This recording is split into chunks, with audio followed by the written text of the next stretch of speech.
Hi. ఈరోజు మనం ఒక ఫైనాన్షియల్ పారామీటర్ గురించి తెలుసుకుందాం. ఇది చాలా సింపుల్ పారామీటర్ అర్థం చేసుకోవడానికి, కాకపోతే ఇది చాలా ఇంపార్టెంట్ పారామీటర్ ట్రాక్ చేయడానికి. సో ఈరోజు మనం డిస్కస్ చేసే పారామీటర్ రెవ్పార్. రెవ్పార్ అంటే ఏంటంటే revenue per available rooms.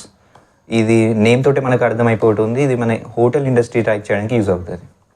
So first రెవ్పార్ అంటే ఏంటో తెలుసుకుందాం. దీనికి ఒక ఎగ్జాంపుల్ తీసుకుంటా. ఫర్ ఎగ్జాంపుల్ ఒక హోటల్ ఉందనుకోండి, దాంట్లో 10 రూమ్స్, టోటల్ రూమ్స్ 10 ఉన్నాయనుకోండి. దాంట్లో 5 రూమ్లు మాత్రమే బుక్ అయ్యాయనుకో.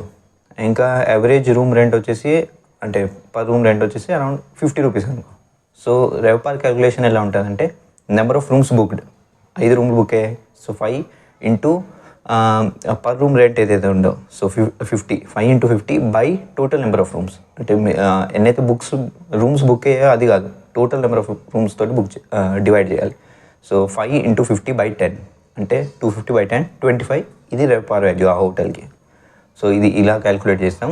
సో టర్మ్స్ వైజ్గా మాట్లాడుకోవాలంటే రెవ్పార్ ఫామ్లో వచ్చేసి ఆక్యుపెన్సీ, అంటే మీదైతే ఎన్నైతే రూమ్స్ బుక్ అయ్యాయో సో అది occupancy number. Occupancy into average daily rent, ADR. అంటే మీరు యావరేజ్గా పర్ రూమ్ రెంట్ ఎంత తీసుకుంటారు, అది ADR. So occupancy into ADR by total number of rooms, ఇది ఫార్ములా.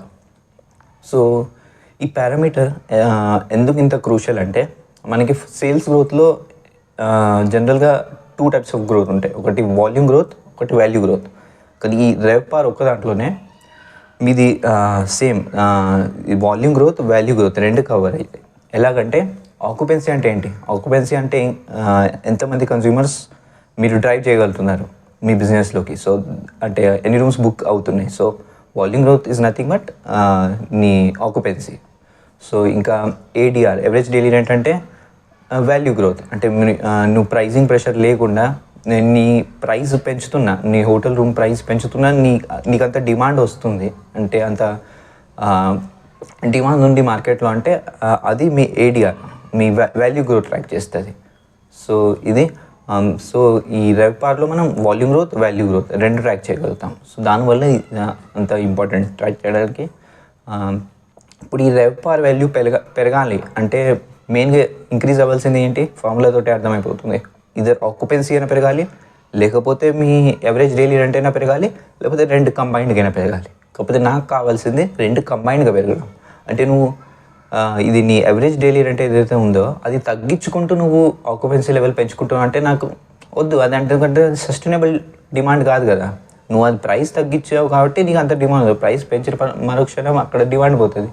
సో నాకు కావాల్సింది నువ్వు ప్రైస్ పెంచుతున్నా, నీకు అంత డిమాండ్ మార్కెట్లో ఉండడం, నీకు ఏం ప్రైసింగ్ ప్రెషర్ లేకపోవడం, నువ్వు తక్కువ డిస్కౌంట్స్ ఇవ్వడం, దాంతోపాటు నీకు అంత డిమాండ్ రావడం. సో నాకు రెండు కంబైన్డ్ గ్రోత్ కావాలి. ఇంకా జనరల్గా ఒక